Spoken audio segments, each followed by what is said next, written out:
Coming up on Mountain News this morning, a massive search and rescue effort is underway at the nation's capital after an overnight plane crash.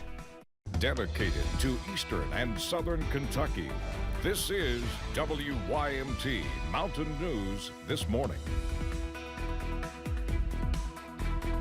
Good morning. Happy Thursday, Mountain family. My name is Amelia Lee on this beautiful January 30th. We are at 4:59, just 30 seconds away from 5 o'clock this morning. And that's also the time to check on in with meteorologist Megan Dusmall for a look at the forecast this morning. And Megan, I know we talked a little bit before we went on air this morning just about chances of rain in our future. So should folks bring out that umbrella and that raincoat today?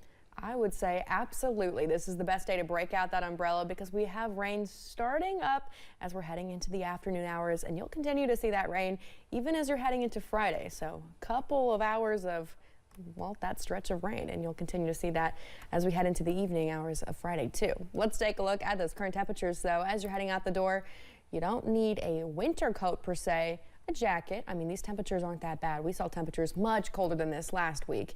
Still on the colder side of things, we're looking below freezing for most cities in the area, with the exception of Wise at freezing, 32 degrees, Pikeville 37, and Prestonsburg at 35. Now we'll head into the afternoon. We'll see those warmer weather. We'll be in the mid 50s to upper 50s.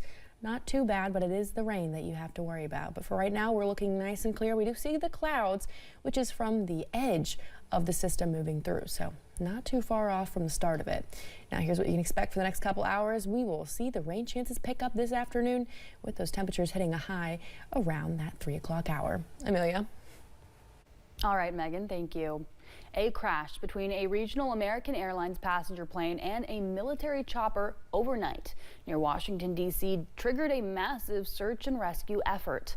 Both aircraft were transporting nearly 67 people at that time. CBS News learned that at least 19 people died. CBS News' Natalie Brand is in Washington with what we know so far. But we do want to warn you that some of what you're about to see may be disturbing.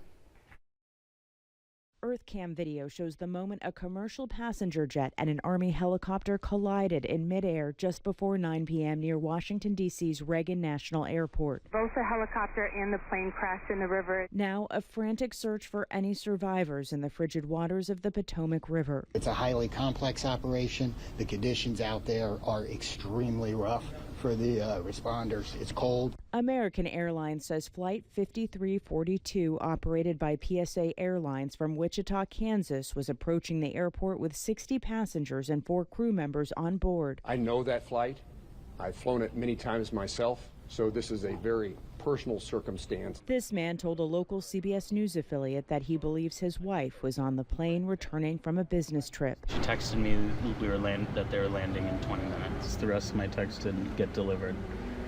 That's when I realized something might be up. The Army says the Black Hawk helicopter involved, similar to this one, was on a training flight with 3 service members on board. In a statement, President Donald Trump said he's monitoring the situation. On social media, he also questioned the actions of the helicopter and air traffic control prior to the collision. I know the president is incredibly concerned about what's happened here today. I'm sure we'll continue to hear more from him. Multiple agencies are investigating the incident, including the Pentagon, FBI, Federal Aviation Administration, with the National Transportation Safety Board taking the lead. Natalie Brand, CBS News, Washington. According to officials on the ground, all air traffic in and out of Washington, D.C.'s Reagan National Airport has been halted until 11 this morning local time. A conference room has been set up at the airport for family members to gather.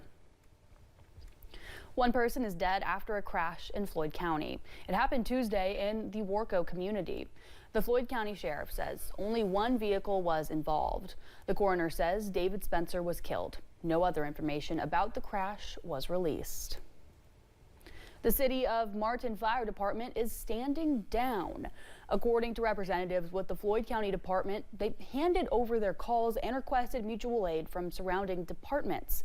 The stand down deals with funding the department receives and what they call inattention from Mayor Sam Howell. A news conference is scheduled for this evening at the fire department. For some folks, a community staple. For others, a community eyesore. The Wheelwright Renaissance Center opened its doors 12 years ago with a mission to give back to the community. From a community library to a community outreach center, the space invited folks in for after-school programs, AA and NA meetings, and community giveaways. Earlier this month, the new City Commission voted to close the center's doors, saying it was not taken care of as it should be, and the community deserves a better community center, leaving those in charge to end the services and the mission of the center. A lot of people in the community are showing a lot of support, but a lot of them are really concerned, what happens when we need you to help us? And the reality is I'm still here. I just can't do what I was doing in the capacity I was doing it in. City Commissioner Bub Tackett says the commission plans to renovate the space and create a community center or invite a new business in. You can find his full statement on our website, WYMT.com. Hazard Community and Technical College plans to open a new medical program in the fall with hopes it will help bring growth. The nuclear medicine imaging program will teach students to use small amounts of radioactive materials to diagnose and treat medical conditions like cancer. I was able to speak with faculty and health professionals about how this new program will work. Hazard Community Technical College announced it is launching what they say is Kentucky's only nuclear medicine imaging program. Melissa Couch with HCTC says this program comes after medical professionals realize the need for imaging experts and the lack of employees trained to take on the jobs. Because it's such a specialized modality in imaging, these people have to have the education in order to hold these jobs. Hazard ARH is a supporter of this new program. I spoke with officials who tell me they will even host clinicals here to make sure students get the opportunities they need to become multifaceted healthcare professionals. Our goal is to bring these students into our facilities, let them learn the equipment, learn hands-on skills so that they are fully prepared to enter into the nuclear medicine workforce once they graduate. With a lack of healthcare professionals in some rural areas, Dylan Baker with ARH says he wants students to know they have options to learn and work in Eastern Kentucky. There are a wide range of training opportunities that exist here at home, and so I think that it's definitely going to assist us in keeping individuals in this region, helping students get an in-demand, high-paying job. These students are going to be graduating and right off the bat going to be able to start out making close to $70,000 after receiving a 24-month training opportunity. Encouraging students as they pursue a career in healthcare.